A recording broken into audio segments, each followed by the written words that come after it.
Pare, alam mo, minsan, kailan ba, mabagyo ata yun? O strike yun. Naglalakad doon sa may, pupunta akong Chinatown eh. Wala akong masak yan, gabi na. Nag-check-in ako sa mga hotel doon. May matindi pala hotel doon, di ka makakatulog. Bakit? Butas yung bandang itaas eh. Yung bang pag sumilip ka, makikita mo yung kabilang kwarto. Oo. Kasi nung ako'y nagpapahinga, may narinig ko nagbubulungan eh.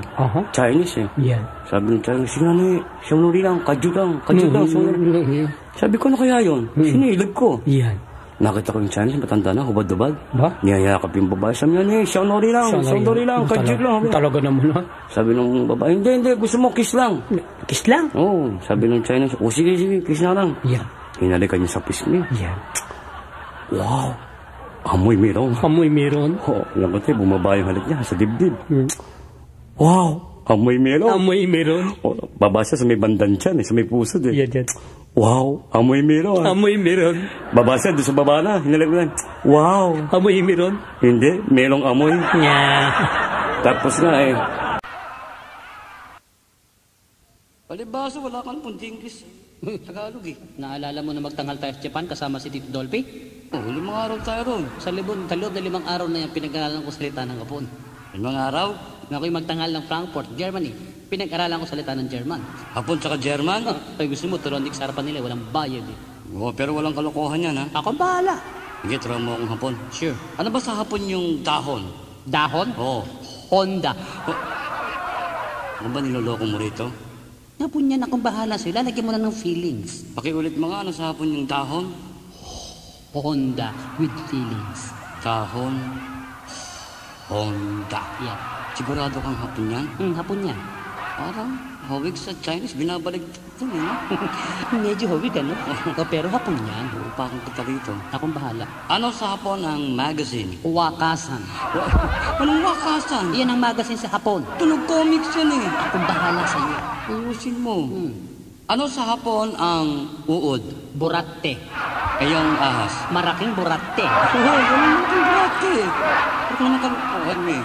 Serious tayo. Sige. No more fooling around. No more fooling around. I-Englishin ko, hahaponin mo. English, Hapon? Kaya mo? Akong bahala. Serious ha? Sure. English, Hapon. Sure. Ano sa Hapon ang is this your car? Is this your car? Ano sa Hapon yan? Automoto? Parang Tagalog eh. Hapon. Ayusin mo. Akong bahala. Ano sa Hapon ang is this my car? Is this my car? Ano sa Hapon yan? Automoto? Niloloko mo ata ako eh. Kulit ka. Ayusin mo. Sino ba nag-aaral? Ikaw. Burakit ko to. Isang Hapon na lang yung English yan ha. Sige. Serious ang English, hahaponin pala. Okay. Ano sa Hapon ang is this your noodles? Is this your noodles? Ganyan, ano sa Hapon yan? Mickey Moto? Restaurant yan eh. Akong bahala. Ano sa Hapon ng kalbo? Bemboroko. Artista yan eh. Original sa salitang Hapon, inihalo sa Tagalog. Sa mga hayop naman tayo. Sa hayop. Ano ang baboy sa Hapon? Baboy? Yan. Kamukha-mo. Ayun, gwapo. Kamukha ko. Mister, puro ka kalokohan. Sa German tayo. Mas lalo akong sanay. Serious na tayo ha. Akong bahala. Ano sa German ang tsokolate? Van Houten. Ba, masarap yan. Yes, we have chunky, fruits, nuts. Kompleto po yan. Van Houten. Ano sa German ang bakla? Zip-zip Houten. Sip-siputi. Huwag kang mag-hysterical. Papaliwanag ko sa iyo. Ang salita sa kanila is within at within Houten. Yung tsokolate nga, Van Houten. Parang Tagalog eh. German yun. Ano sa German ang matandang dalaga? Matandang dalaga? Yan. Sakot sa Houten. Sakot sa Houten. Tatanda ba naman Hay!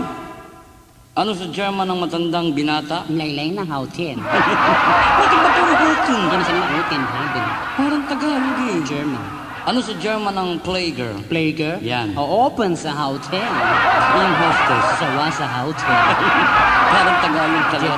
German. Ano sa German ang byuda? Zabig sa Houten. Ano sa German ang tomboy? Walang Houten. Yung dalaga? Within sa Houten. Ano sa German ang buntis? Dahil sa Houten. Kaya nakapanganak na. Balik sa Houten. Ano sa German ang madre? Galit sa Houten. Yung pare? Bigong Houten. Ano sa German yung mga lalaking binalayo ng mga babae? Bawoten. Ano sa German ang sugar daddy? Hot-hoten. Hay! Kumunta na tayo, buti ka. Kanina hindi ka nakasagot sa mga tinatanong ko. Ano yung tinatanong mo sa labas? Oh. Ano mo sasagutin? Alam mo kakwenta-kwenta yung mga tanong mo. Oy, pare, to tell you frankly, as far as education is concerned, wala ka sa akin. Education? Oh. Bakit? Saan ka ba nag-aral? Doon. Saan doon? Doon. Saan nga ron? Kung mag-aral ka rin doon. Paano malalaman kung magaling eskwelahan nyo? Law School of St. Andrews Field. Sa Amerika? Hindi, mababang paaralan ng San Andres Bukid. Di pa law school ka pa eh. And to tell you frankly, my friend, I finished my course. What course? Of course. And I studied law. What law? Very law. Tanungin mo ko as far as criminology is concerned, wala ka sa akin. Criminology? Yes. Maraming nanonood sa ating abogado, baka mapahiya ka ha? Akong bahala. Alright, simple question. Kapag ang tao nagpakamatay sa sarili, anong tawag mo ron? Suicide. Namatay sa loob ng bahay. Homicide. Namatay sa labas. Outside. Namatay sa tabing ilog. Riverside. Namatay sa Amerika. Stateside. Nagkakatabing namatay. Side by side. Namatay lahat. Pesticide. Eh kung Chinese na namatay. Insecticide. Hoy! Pero kinaalala ba nung mag-show tayo sa Philippine Plaza? Teka, December ata yun. Yun yung kasabihin natin, si Shasha Padilla ata. Bakit? Ano naalala mo ron? Aba, isipin mo sa dami-dami ng taong nasa Crystal Ballroom. Aba, may nakita ko pare doon sa gilid, pinipilit ubusin yung alak pare. Samboting alak. Ibig mo sabihin, habang nagkakasiyahan yung mga tao, nag-iisa siya ron, nagpapakalunod sa alak?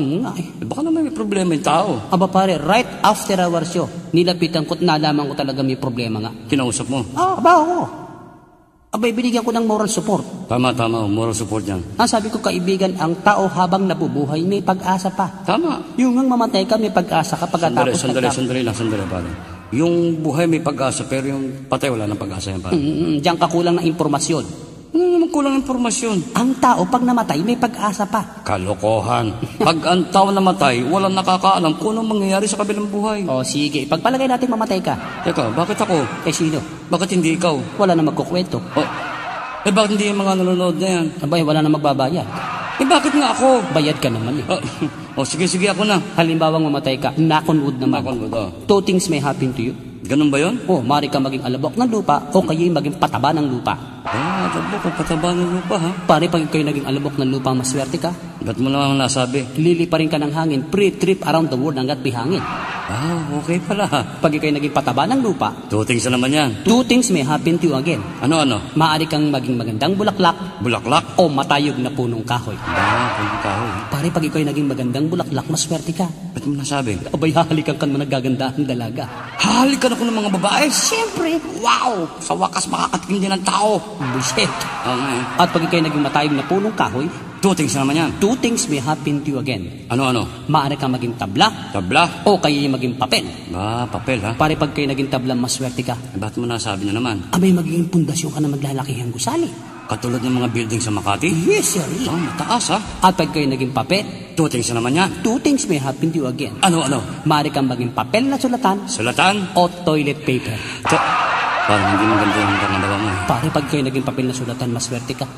Ba't mo naman nasabi? Aba, isa isusulat ang magagandang tulain, awitin, kahit ng ating saligang batas. Yan, maganda yan. At pag kayo naging toilet paper, parang ayoko na marinig. Two things may happen to you again. Ano? Maaari kang gamitin ng kababayihang sa likuran. Aray ko. O sa harapan. Yan! Tama ako dyan. Pag kayo ginamit sa likuran, maswerte ka. Paano nangyari yun? Abay, malapit ka na sa langit-langitan. At pag ikaw ginamit sa harapan, pinakamaswerte ka. Bakit mo nasabi? Doon masasabing there is happiness after death. Wow! Sarap palang mamatay. Oo, pero pansamantala lang yon. Bakit? Pag ipiles ka na, yun ang simula ng impyerno mo. Bullshit!